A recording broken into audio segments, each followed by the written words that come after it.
सतमार्ग तुम्हें पवित्र करने के लिए, ना कि पापाचरण बढ़ाने के लिए है।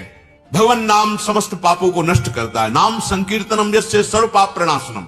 यदि आप इसका दुरुपयोग करने लगे कि नाम कीर्तन कर लेंगे और पापाचरण, नरक मिलेगा पक्का, क्योंकि आप नामापराध कर रहे हो।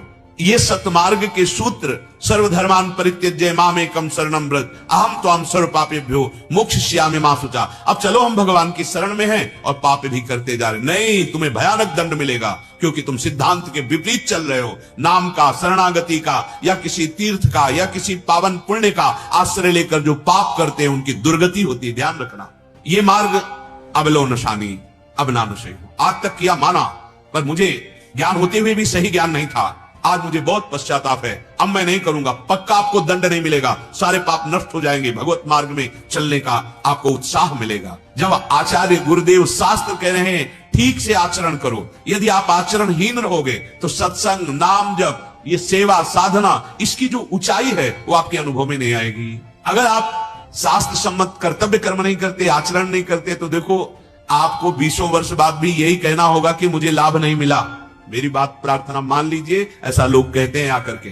लाभ तब मिलेगा, घड़े में 2-3 छेद कर दीजिए, आप जल भरते रहिए, कभी घड़ा नहीं भरेगा, वो खाली ही हो जाएगा। चलनी में गैयादू है और दोष दयु को दे, हरि गुरु कहो न मानहि। संसार तुम्हें सम्मान दे, ऐसी आशा छोड़ दीजिए। संसार तुम्हें भला कहे, ऐसी आशा छोड़ दीजिए। प्रभु से हमें जुड़े रहना है। हमको प्रभु की आज्ञा का उल्लंघन ना होने पाए, अपने कर्तव्य से चूक ना होने पाए, अब आप निकल जाओगी। संसार किसी को नहीं बख्शता, चाहे जैसे चलो।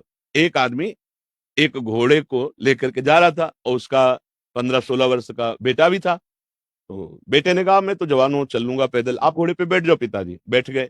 4 लोग रास्ते में मिले, उन्होंने कहा यार कैसा ये बुढ़ा कर्कश हृदय का है कि घोड़े पे तो स्वयं बैठा है, लड़के को पैदल चला रहा है। वो नीचे उतर गया। लड़के से कहा तुम बैठ जाओ, चलने लगा। आगे लोगों ने कहा कितना मूर्ख, जवान होके घोड़े पे चढ़ा हुआ है और बूढ़े को पैदल चला रहा है। तो उनका पिताजी आप भी बैठ जाओ, वो भी पिताजी भी बैठ गए। 4 लोग फिर मिले, हराम का घोड़ा मिला होगा, दोनों चढ़े बैठे हैं। दोनों उतर गए। बोले यार कितने बेवकूफ हैं। आगे 4 लोग मिले, कितने बेवकूफ है, घोड़ा खाली जा रहा है और ये दोनों पैदल। अब बोलो वो दोनों करें तो क्या करें। यह समाज है, हमको अपने कर्तव्य का पालन करना। कौन क्या कह रहा है मुझे नहीं देखना। प्रेमानंद मरण धर्मा नहीं होता है, प्रेमानंद अविनाशी होता है। प्रेमानंद, विषयानंद मरण धर्मा होता है। ये शरीर भले चला जाए, लेकिन प्रेमानंद तुम्हारी खोपड़ी में तब तक बैठा रहेगा जब तक तुम्हारा उद्धार नहीं होता है। ये बात पकड़ लेना। ये शरीर तो हो सकता है आज नहीं तो कल चला जाए, किडनी फेलियर शरीर है, लेकिन अगर 5 मिनट आपने सत्संग किया जीवन में तो अमोघस्य वो आपको चैन से नहीं रहने देगा, वो आपको भगवत प्राप्ति करा के ही छोड़ेगा। अगर सच्चाई है, कहीं सच्चाई है, तो ये परम सत्य समझ लो। एक बार जाए तो निश्चित उसका परम कल्याण हो जाता है। एक बार। हमारे जीवन में दुआ और बद्दुआ का कुछ प्रभाव होता है या ये सब कर्मों का निर्धारित है? बद्दुआ से दुख होता है और दुआ सब आशीर्वाद। और बद्दुआ का मतलब साप जैसे ऋषि जन देते थे, या कोई कटुवचन बोलकर जाओ तुम्हारा बुरा हो, ऐसा कोई किसी को सुख दुख नहीं देता। अपने कर्म ही अपने को सुख दुख देते हैं।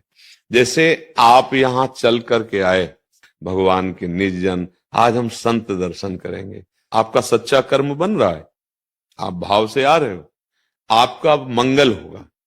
अब जो आपका मंगल होगा उसमें हम प्रधान नहीं हुए, उसमें आप प्रधान हुए। कि बाबा के पास गए, हमारा काम बन गया, या बाबा का आशीर्वाद, सत्य बात पूछिए, उसमें आपका प्रधान रोल है।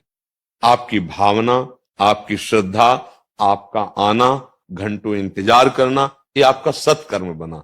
अब यही एक आदमी आता है, देखते हैं यार क्या चक्कर है। अब वो आया वहीं जहां कईयों को आनंद और शांति मिली, अब वो अशांत होकर निंदा करके अपने कर्म बिगाड़कर दुख। तो क्या यहां से बद्दुआ उसको मिली? क्या यहां से दुआ मिली?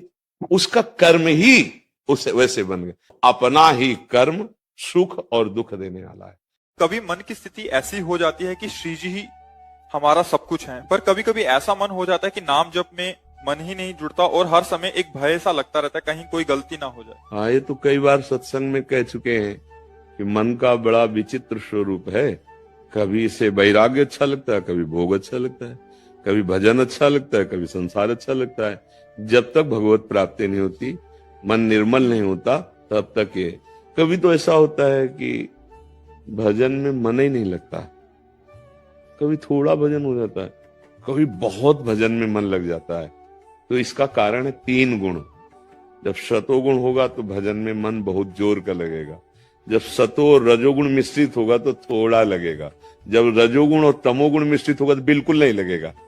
हमको परेशान नहीं होना। जब हमारा मन भजन में न लग रहा हो तो जबान में तो नाम चला सकते हैं ना, मन लगे चाहे ना लगे, राधा राधा राधा राधा, इस पर ध्यान देना है।